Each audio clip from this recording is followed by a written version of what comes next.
बुंदेलखंड मध्य प्रदेश का सबसे अहम हिस्सा। भारतीय जनता पार्टी और कांग्रेस दोनों को बड़ी आस यहां से है अपने पक्ष में सीटों की। बुंदेलखंड में 6 जिले आते हैं: सागर, छतरपुर, दमोह, पन्ना, टीकमगढ़ और निवाड़ी।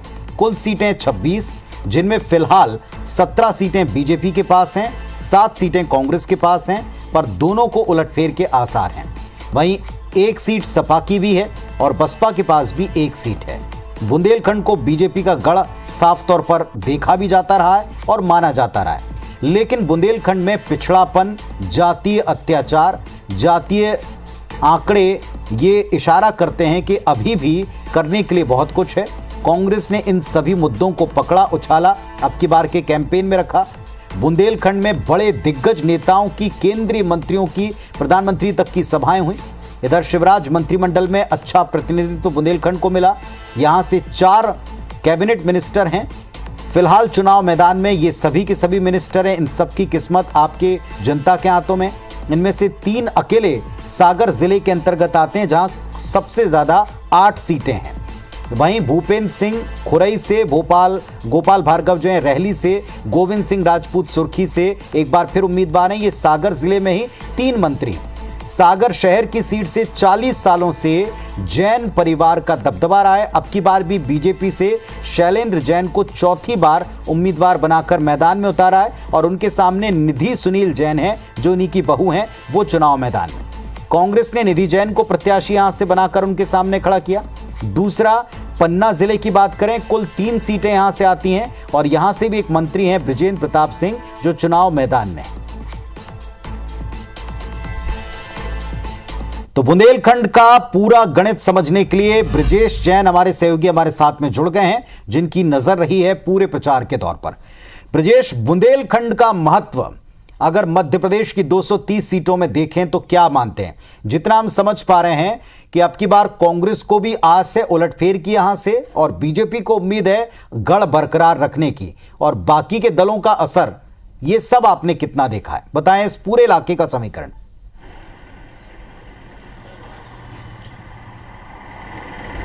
बिल्कुल, देखिए, बुंदेलखंड बीजेपी का मजबूत गढ़ है, जैसा आप जिक्र कर रहे हैं, और बीजेपी को उम्मीद है कि अगर दूसरे डिवीजन से उसको नुकसान होता है तो वो नुकसान वो मध्य प्रदेश के मध्य क्षेत्र के डिवीजन से और ख़ासतौर से बुंदेलखंड से कवर कर सकती है।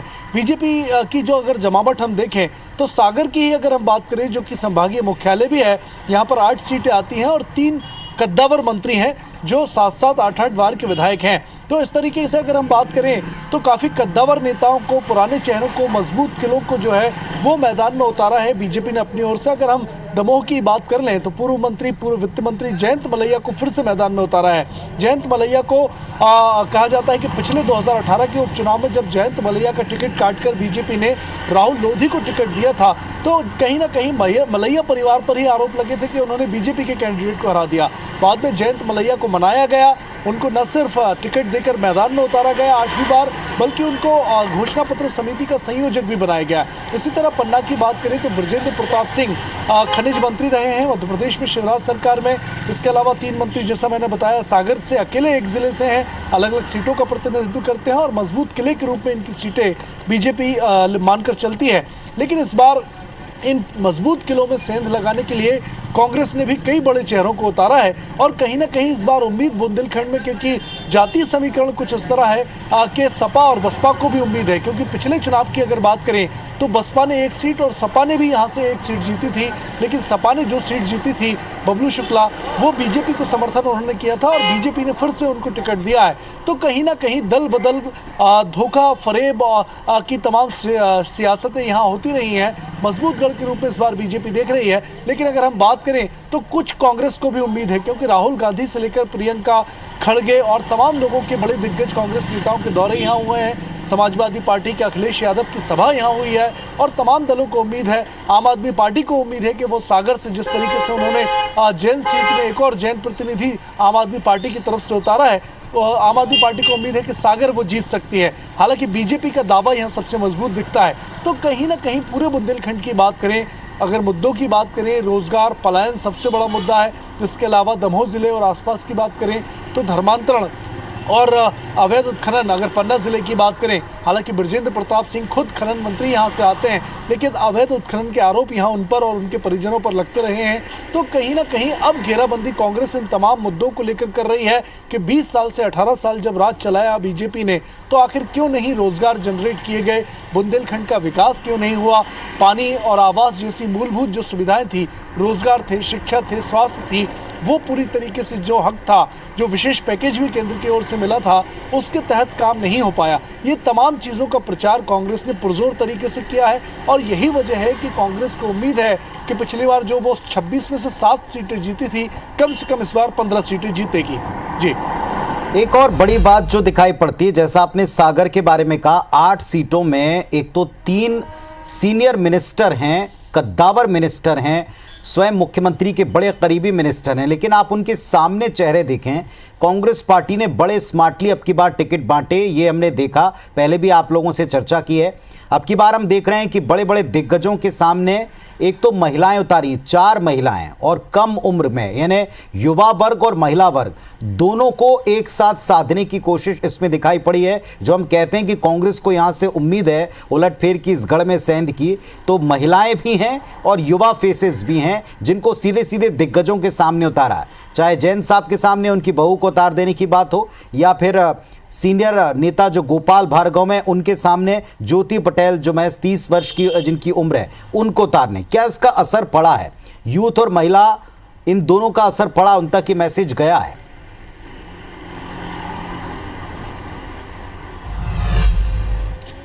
देखिए, 2018 में सबसे बड़ी जीत की एक और वजह यह थी कांग्रेस की कि कहीं ना कहीं पुराने चेहरों से बोर हो चुकी थी पब्लिक, और यही वजह थी कि कई दिग्गज जो हमने देखे चुनाव में, कई मंत्री, पूर्व मंत्री और कई दिग्गज विधायक जो थे, वे बीजेपी की ओर से चुनाव हार गए थे।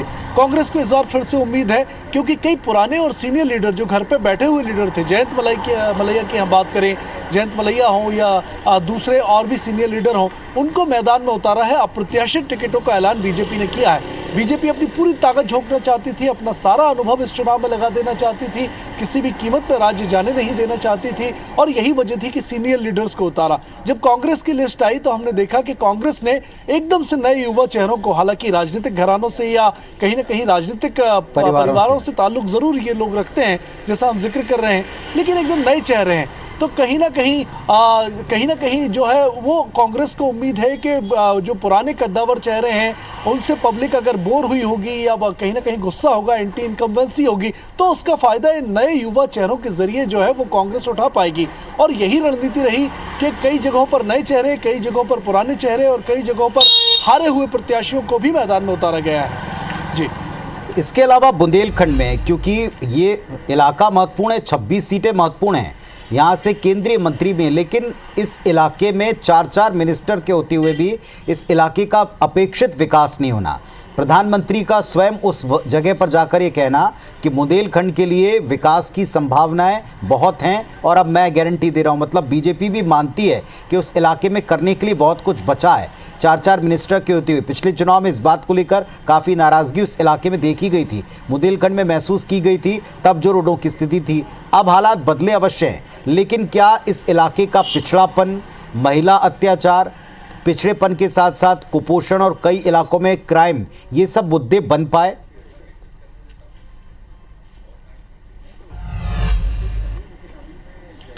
बिल्कुल, देखिए, बीजेपी की जब सर्वे रिपोर्ट सबसे शुरुआती दौर में 1 साल पहले जब आई तो उसमें सबसे बड़ा मुद्दा था पलायन, बेरोजगारी और पिछड़ापन। यानी कि बुंदेलखंड में ये तमाम 3 बड़े मुद्दे थे जो बीजेपी और सरकार के लिए कहीं ना कहीं नुकसान पहुंचा सकते थे। और यही वजह थी कि एक के बाद एक हमने देखा कि पिछले 6 महीने में अगर हम देखें तो प्रधानमंत्री नरेंद्र मोदी 2 बार सागर गए, एक बार बीना गए, 50,000 करोड़ के पेट्रोकेमिकल पार्क का उद्घाटन उन्होंने बीना में किया, कई बड़ी योजनाओं का शिलान्यास उन्होंने सागर में किया, दमोह में भी कई बड़े केंद्रीय मंत्रियों के लगातार दौरे हुए। तो इस तरीके से हम देखें तो कहीं ना कहीं बीजेपी ये भाव गई थी कि जो अधूरा डेवलपमेंट है या पिछड़ापन है बुंदेलखंड का, वो उनको नुकसान पहुंचा सकता है उनके ही गढ़ में। और यही वजह रही कि एक सोची समझी रणनीति के तहत बीजेपी ने पूरी प्लानिंग के तहत बड़े दिग्गज चेहरों को और खासतौर से मोदी की गारंटी के साथ बुंदेलखंड बुंदेलखंड को जब जोड़ा तो कहीं ना कहीं उसका जो फायदा था वो भी बीजेपी को मिला। जितना नुकसान शुरुआती दौर में बताए गए थे सर्वे रिपोर्ट्स में, उतना अब अंतिम दौर में दिख नहीं रहा है। लेकिन फिर भी कांग्रेस को उम्मीद है कि कुछ सीटें जरूर वो बढ़त बना सकती है और यही वजह है कि राहुल गांधी से लेकर प्रियंका, जैसा मैंने बताया, और खरगे, तमाम लोगों की सभाएं भी यहाँ पर हुई। लेकिन अब देखना यही होगा कि बुंदेलखंड के लोग अब नए वादों पर भरोसा करते हैं या जमीनी स्थिति देखते हैं, या क्या कुछ मुद्दे रहते हैं, सीनियर लीडर्स को बीजेपी के वोट देते हैं या नए चेहरों पर यकीन करते हैं। चलिए, बहुत शुक्रिया आपका इस पूरे अपडेट के लिए और वो उस इलाके के समीकरणों को समझाने के लिए। तो इन 26 सीटों का पूरा हाल 17-7 और 1-1 बसपा